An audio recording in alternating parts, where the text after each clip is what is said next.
Vamos a profundizar sobre las claves de estas elecciones francesas con José Pablo Ferrandiz, director de Opinión Pública de Ipsos España. Gracias por acompañarnos aquí en la mañana en 24 horas. Lo primero, los pronósticos en las encuestas se han cumplido bastante en esta ocasión. Se han cumplido bastante bien, ya lo anticipábamos. Hablábamos de incertidumbres moderadas porque la única duda que había en esta primera vuelta era quién iba a quedar primero, si iba a quedar Macron o si iba a quedar Le Pen. Recordemos hace 5 años donde también hubo esa competencia, donde Le Pen estuvo primera durante casi el último mes antes de esta primera vuelta y finalmente pues cayó y se vio superada por Macron. En esta ocasión no ha sucedido, pero como digo, parecía que era la única incertidumbre que existía. Las encuestas ahora dan la victoria a Macron por un escaso margen, eso sí, en esa segunda vuelta. ¿Va a funcionar, usted cree, de nuevo el Frente Republicano, ese cordón sanitario frente a la extrema derecha? Incluso el propio Zemmour ha pedido que no se vote a Le Pen. Sí, bueno, ya lo anticipan también las encuestas. Sí es verdad que va a ser diferente al 2017, donde recordemos que en esta segunda vuelta Macron duplicó el número de votos a Le Pen. En esta ocasión, la última de Ipsos Francia, la última estimación, una vez que se ha conocido ya el resultado de esta primera vuelta, le da una ventaja de 8 puntos a Macron. Con lo cual, pues parece además que con todas las afirmaciones que hicieron los diferentes candidatos ayer por la noche, que la victoria de Macron, repetir de nuevo al mando de esta República Francesa, pues se va a repetir, ¿no? Pero, insistimos, es verdad que en política 1 semana, 2 semanas puede cambiar mucho la situación, pero en esta ocasión parece que no. Le Pen ha conseguido su mejor resultado, un 23,41%. ¿Cree usted que le ha favorecido tener a su derecha la candidatura de Eric Zemmour? Totalmente, la fragmentación de la derecha ha beneficiado a Marine Le Pen, primero porque la aparición de Zemmour la ha centrado ya políticamente, pero fíjate que el discurso no ha sido para nada diferente al que tenía en otras ocasiones, es decir, sigue siendo un discurso de extrema derecha, lo único que ya ha intentado disimularlo más y, como digo, le ha ayudado la presencia de Zemmour, pero ojo, también le ha ayudado el hecho de que Pécresse, la candidata de los republicanos, también haya endurecido su discurso, con lo cual, pues ha hecho que para cierta parte de los ciudadanos franceses, pues cierto tipo de discurso de la extrema derecha se haya normalizado. Insisto, la que más, en esta fragmentación, las que más posibilidades tenía era Le Pen, y se ha concentrado todo el voto. Fíjate, 1/3 de los votantes de Fillon en 2017 ha apostado por Marine Le Pen, frente a 1/3 que ha apostado por Macron y otro 1/3 que ha apostado incluso en un principio por Zemmour, pero que finalmente se ha agrupado en torno a Le Pen. ¿Con esto qué queremos decir? Pues que sí, efectivamente, la aparición de Zemmour, pero también el endurecimiento del discurso de Pécresse ha facilitado a Le Pen esta posición más centrada y más centrista dentro del escenario político francés. Si, como dice Le Pen, ha tenido más o menos el mismo discurso ahora, ¿cómo cree que actuará en esta recta final? ¿En qué temas pondrá el acento? Bueno, creo que aquí va a ir a la contra de Macron. Tiene una ventaja Macron, y es que en este momento la sociedad francesa no se ve una pulsión de cambio, al revés, se ve una pulsión de continuidad.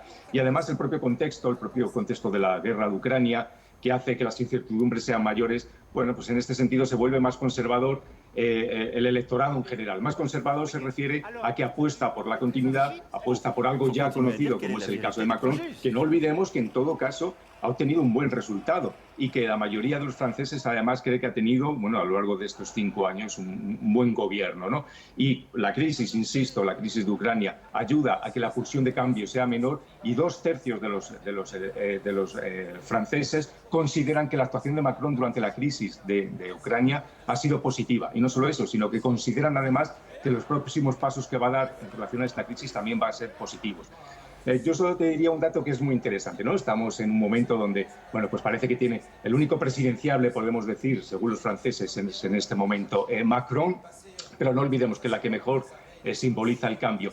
Y ojo, la que los franceses ven como aquella que es más cercana a los intereses de los franceses en este momento sigue siendo Le Pen. Lo que pasa es que el contexto, insisto, es un contexto de incertidumbre donde parece que prefieren apostar por la continuidad antes que por el cambio. Hablaba usted antes de que Macron, su presencia en campaña ha sido relativamente escasa y que se ha centrado, como bien decía, en su perfil presidencial por la guerra de Ucrania.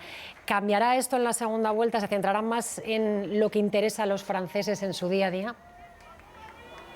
Lo intentará, pero yo creo que, insisto, que él debe apostar por aquellos atributos donde los franceses le ven más fuerte, y tiene que ver con este carácter presidenciable en momentos, como digo, de crisis e incertidumbre. Creo que no se debe desviar en estas 2 semanas y dar un discurso totalmente diferente al que ha podido estar dando durante las últimas semanas, durante los últimos días, ¿no? El hecho, además, de que le vayan a apoyar o que han apoyado candidatos a la izquierda del escenario político, creo que le va a ayudar. E insisto, creo que en este momento, las últimas 2 semanas, salirse ahora del carril, creo que venía y que le ha funcionado bien. Hemos visto que ha obtenido incluso mejor resultado de lo que anticipaban las encuestas. Creo que sería, bueno, pues problemático para él. Debe centrarse en este discurso presidencialista y presidencial en momentos de incertidumbre donde la gente prefiere la continuidad. Y las encuestas, lo decía usted, pronosticaban también un descalabro de los partidos tradicionales de derecha e izquierda, los republicanos y el Partido Socialista, y ese descalabro se ha cumplido e incluso es mayor. ¿Por qué se ha castigado tanto a estas fuerzas políticas? Bueno, viene de cómo fue su actuación, sobre todo durante la crisis, la gran recesión económica. Lo hemos visto no solo en Francia, lo hemos visto en el resto de países. Es verdad que aquí en España pues el partidismo ha aguantado algo mejor, pero hemos visto que los partidos tradicionales han sufrido en todo el mundo y en toda Europa. Y con la aparición en 2017 de una figura como Macron, que lo que hizo fue absorber casi todos los votos del centro-izquierda y ya dejó al Partido Socialista, recordemos que obtuvo solo un 6% en 2017.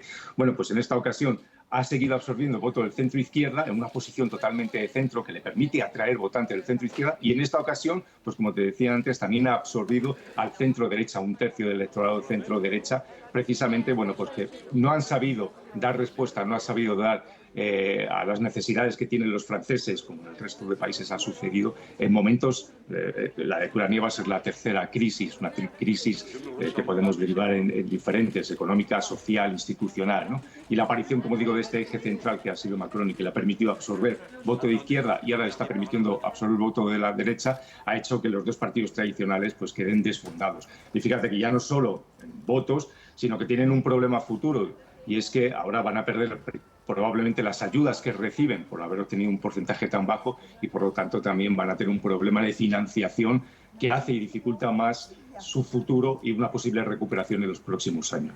Y una última pregunta rápida, porque no tenemos tiempo para más. ¿Cree usted que se ha radicalizado Francia con ese aumento de la ultraderecha y también con ese aumento de los votantes de ultraizquierda? No, no se ha radicalizado. Lo que es verdad es que Le Pen tiene una ventaja con respecto, por ejemplo, a Semur. Y en el caso de España, si lo queremos trasladar, aquí Vox sería más parecido a Semur. Y es que Le Pen sí que tiene esa capacidad de transversalidad, es decir, de atraer a votantes de la izquierda, de la derecha, de la extrema izquierda y de la extrema derecha, que no tiene otras formaciones políticas de extrema derecha en el resto de Europa. Con lo cual, bueno, como te decía antes, además la mayoría de los franceses la identifican con el cambio, creen que es la que mejor es capaz de defender los intereses de los franceses. Podríamos decir en este sentido que tiene más futuro que presente. Pues el 24 de abril saldremos de dudas y sabremos si los franceses al final han optado por ese cambio o continúan con las políticas de Macron. José Pablo Ferrandi, director de Opinión Pública de Ipsos España, gracias por acompañarnos y por atender la llamada del canal 24 Horas. Muchas gracias a vosotros.